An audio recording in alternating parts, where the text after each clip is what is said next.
Ciao a tutti ragazzi, buona domenica, almeno se guardate il video oggi, se lo guardate domani, buon lunedì, o se lo guardate in qualsiasi altro giorno della settimana, buon giorno della settimana.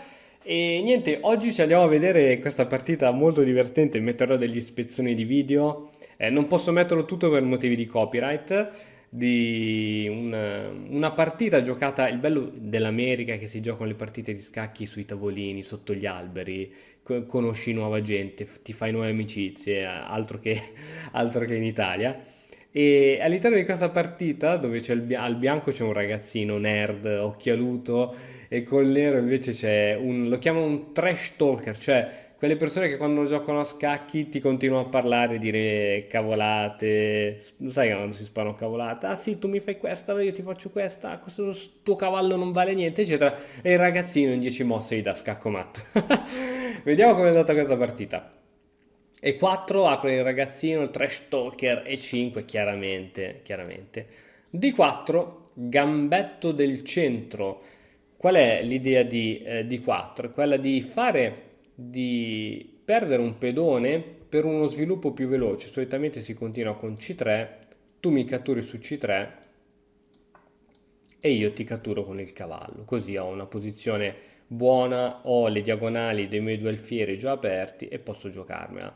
Addirittura qui il ragazzino adesso non giocò cavallo per C3, ma giocò alfiere C4, dando via proprio al gambetto danese. Cioè, ora attualmente il nero è in vantaggio di 3 pedoni, infatti se vedi qui il bianco gli manca il pedone in D, il pedone in C, il pedone in B.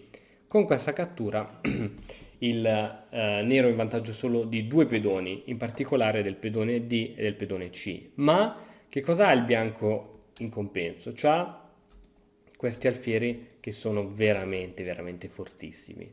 Dunque ora bisogna giocare veramente bene per sapere, per difendersi. Qui solitamente si usa giocare di 5 in modo tale che gli si ridà indietro un pedone, ma noi abbiamo anche un po' la posizione più aperta. Diciamo che è la linea principale. Se si giocano altre mosse, bisogna fare particolare attenzione. Altre mosse come cavallo F6, bisogna fare attenzione perché segue la spinta in E5.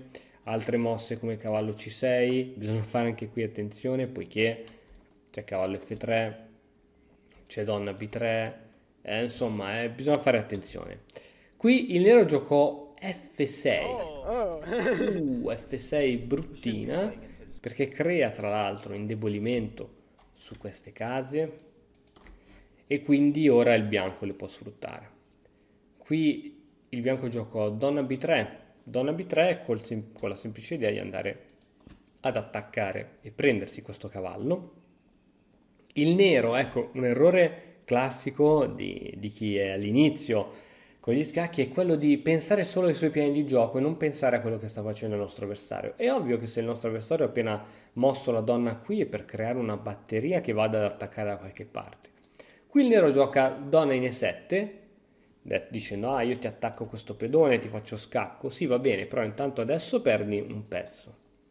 Tu mi fai scacco, io mi paro mettendoci davanti il cavallo, tu mi catturi questo pedone così dici ah la prossima mi pappo anche la torre. Peccato che devi sempre tenere conto di cosa fa il tuo avversario. In questo caso il bianco giocò donna in F7, scacco, l'unica posizione per il re è quella di andare in D8 e adesso donna in F8 matto. Perciò ragazzi, se decidete di rispondere E5, se decidete di essere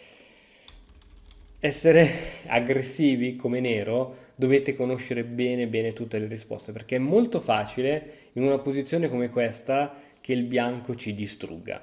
Quindi qui solitamente si gioca D5, così si ridà un po' il pedone, si hanno i propri alfieri liberi, adesso si gioca cavallo F6, così si attacca questo alfiere e ora qui ci sono possibilità sicuramente come alfiere F7, re per F7, donna D8. Oddio, abbiamo perso la donna. No, perché alfiere B4, scacco, e adesso scacco e stiamo minacciando la donna.